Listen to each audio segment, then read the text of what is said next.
ma ne na ngeen yërëm sénégalais yéen monsieur le ministre. li nar a andi fitna ci réew mi mu ngi jóge ci justice te du weesu juróom wala fukki magistrat. ñi jàpp ni yokkute bu am ci budget performance nax nañ seen bopp. budget dafa musa di yokku. ay ñooñu Ousmane Sonko yi. jàppaleen ci ñu bëri def leen mandat de dépôt. ndax liggéey mooy defar réew. restons focus sur le projet.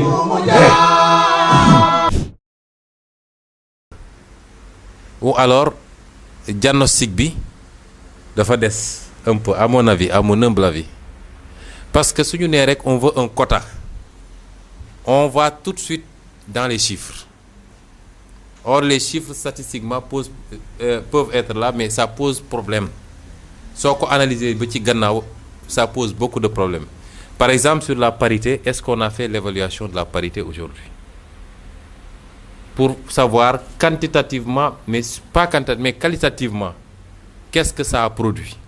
Car l'échelon que je connais, moi, échelon Assemblée nationale, parité musiba la ci li ma gis ci 13e législature bi parce que suñu bëggee saagalu nit suñu bëggee def lu yu jaarul yoon yépp assemblée jigéen ñi la ñuy jiital ne leen dem leen saaga ñoo fay nekk di tàccu di yooxu di saaga loo wax ñu ne la ko ayewal sa moome xaw ma yu mel noonu et ça pose un sérieux problème à mon avis. Alors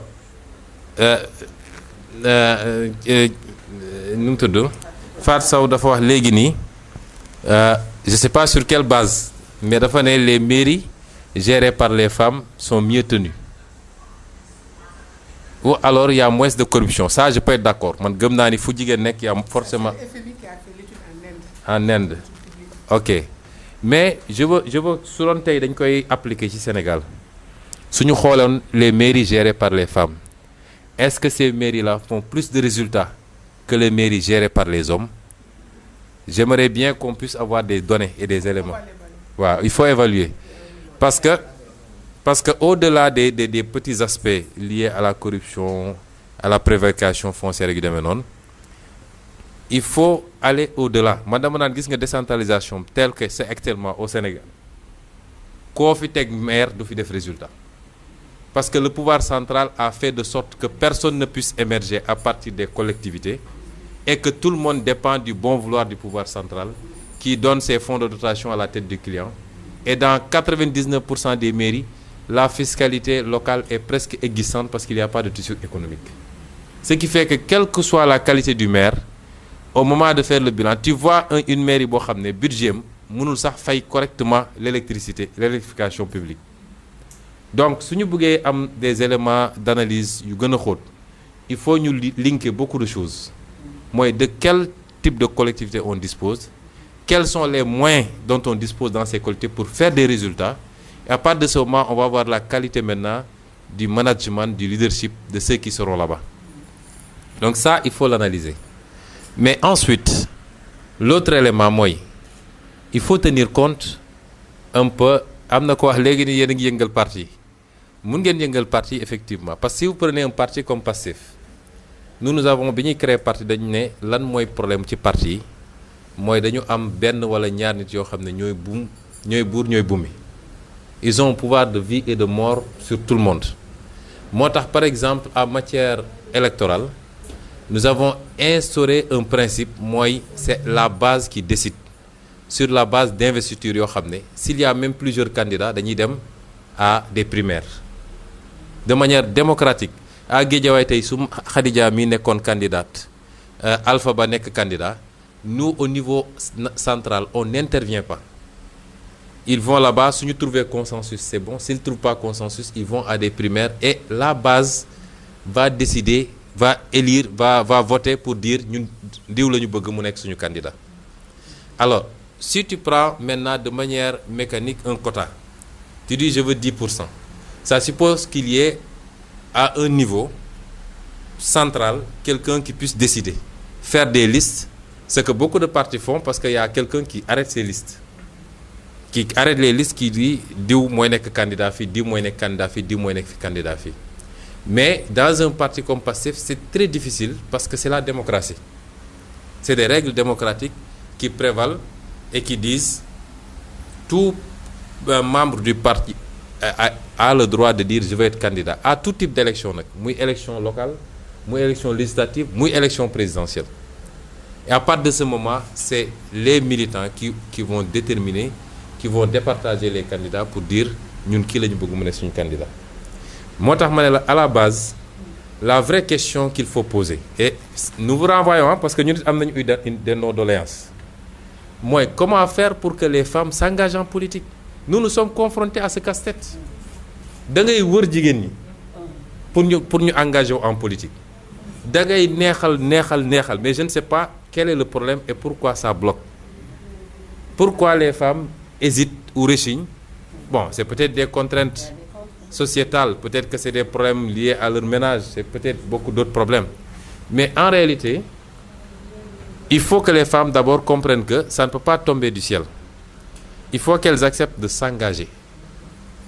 Une fois qu'elles sont dans les appareils, en tout cas si c'est par chef, je peux vous jurer qu'elles ont, je ne dis même pas les mêmes chances, mais plus de chances que les autres, à évoluer rapidement dans le parti. Et Marie-Rose Mi, elle était en France, elle est rentrée il n'y a même pas 4-5 mois. Elle est venue, je l'ai coptée dans mon cabinet. Parce qu'on a besoin de promouvoir des femmes. Elle est de Grand Yoff, elle peut valablement dire je vais être candidate. Mais le problème qu'on a nous, c'est un problème de matière féminine. Da ngay wër da ngay topp ay nit yoo xam depuis longtemps di naxanteeg ñoom di leen essayer convaincre pour qu'ils acceptent de s'engager. Comment vous pouvez faire vous pour demander aux femmes de se politiser? Parce que moi je fais partie de ceux qui disaient que politique dafa haram du ma ko def jusqu'en 2014 jusqu'à ce qu'on vienne me cueillir chez moi. Et aujourd'hui je me dis que si c'était à refaire je me serais politisé depuis beaucoup plus longtemps. Mais tout le monde ne peut pas faire la politique, nous sommes d'accord. Amul benn réew ci àdduna bu mu am. Mais quand même il faut avoir quand même des proportions assez raisonnables de gens qui, parce que pour avoir un niveau, Angela Merkel, si elle ne s'était pas engagée dans un parti politique, je suis désolé, elle aurait difficilement été présidente, cette présidente extraordinaire de l'Allemagne. Hillary Clinton, si elle ne s'était pas engagée en politique, elle n'aurait pas gravi les échelons pour être ce qu'elle a été dans le Parti démocrate et même en tant que responsable étatique. Donc il faut que les gens comprennent que dans un pays démocratique, c'est les partis politiques qui concourent à l'expression du suffrage.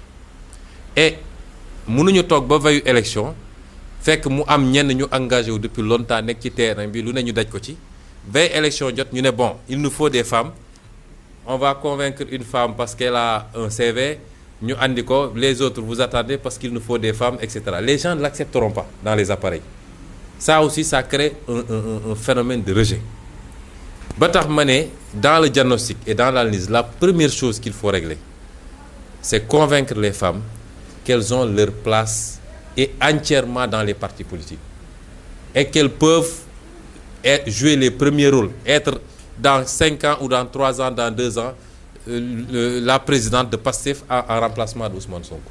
Mais ça suppose qu'il y ait ce premier pas-là, que les gens intègrent les appareils, ceux qui ont l'étoffe en tout cas et l'envie de le faire, qu'elles intègrent les appareils et que nous mun a liggéey ensemble. Ça c'est gis nga Madame Sow, ça c'est le plus grand problème auquel on est confronté. Tu as beau vouloir faire avec les femmes, quelquefois tu as un problème de matière. C'est là où on doit, c'est ces questions-là. Nous on a beaucoup de femmes du parti qui ont des problèmes de ménage. Il y a même des cas de divorce parce qu'elles sont engagées politiquement. Et ça c'est difficile. Ça nous pose beaucoup de problèmes de conscience même. Moi, quelquefois, je dis à certaines femmes, écoutez, lève le pied, je préfère que ton ménage au parti politique. Mais elles te disent non, de mon konango. Donc ces problèmes-là, il faut que nous ensemble, nous aborder et comment trouver des solutions. Parce que tant qu'on n'aura pas réglé ce truc-là, ça va être très difficile d'avoir votre quota. Moi, je veux plus de 10%. Mais franchement, dans PASTEF actuellement, tel que c'est configuré, je ne suis pas sûr de pouvoir avoir 10%. C'est ça le problème. Je veux 52% ou même plus. Mais toute la difficulté, elle est là. Et je terminerai par un dernier constat aussi. Moi, l'impact des femmes sur, malheureusement, beaucoup de choses qui biaisent un peu le jeu électoral et le truc. Parce que quand même, nous sommes tous conscients que les gars di def dajale ay nit di leen jox xaalis di leen transporter comme des bétails wala di leen jënd conscience électorale ak yooyu ci femmes yi la ëppee impact que ci góor ñi. Ça c'est un travail qu'il nous faut tous faire pour que les gens comprennent que la carte électorale dafa am lu muy symboliser lu am solo. Et donc nous sommes tout à fait ouverts à travailler avec vous sur toutes ces questions-là. C'est moi, depuis que je suis à l'école primaire, j'ai été avec des femmes yoo xam ne léeg-léeg ñu jël premier ma jël troisième wala cinquième. Donc xam naa ni que dans ce pays-là il y a énormément de potentiel femmes. Mais les femmes souvent elles se cantonnent entre carrière professionnelle et gestion du foyer. Comment faire pour que les gens admettent beaucoup plus l'engagement politique sans y voir autre chose que un engagement pour son pays et pour sa patrie? Ça c'est une réflexion qu'il nous faut mener et je crois qu'elle est importante si on veut gagner cette bataille-là. La ci des nag foofu laay daanelee ce serait très difficile de vous dire qu'on s'engage sur un quota parce que wax naa la les problèmes auxquels on est confronté wax naa la qu'on va vers des investitures. Maïmouna n'est pas investie pour Patte d'Oie xam nga soutien yi elle n'est pas encore investie pour Patte d'Oie waaw donc ça c'est des choses qu'on va voir. Je sais que et d'ailleurs il faut dans ce qui est arrivé madame Sow mi ngi leen naa leen boole waaye moom xam naa ni préparer leen ko pour 2024 présidentielle parce que xam naa ni am na cote ci kii je vois une concurrence déjà parce que jigéen ñi li ñuy wax fii yëpp ñu ngi koy tàgg waxul suñu tàggee Sonko rek mu ne dinaa leen boole donc suñu souhait daal c'est de propulser le maximum de femmes au poste de responsabilité. Ça, c'est notre souhait. Maintenant, est-ce qu'on peut l'enserrer tout de suite dans un quota? Ça sera difficile à dire. Et c'est un engagement que je ne peux pas prendre tout de suite. Mais le parti, on a bien reçu le truc. On va voir par rapport à ce qui existe réellement. Mais quelquefois, vous voulez pousser des femmes même à être candidates. Nous lank bu tëdd ci suuf. Da ngay wax ba sonn ñu ne la non sama jëkkër du ko nangu wala non pareeguma donc ça aussi il faut ngeen intégrer ko dans l'analyse mais nous sommes tout à fait d'accord. Moi je suis convaincu que ce pays se bâtira par les femmes et les jeunes d'abord.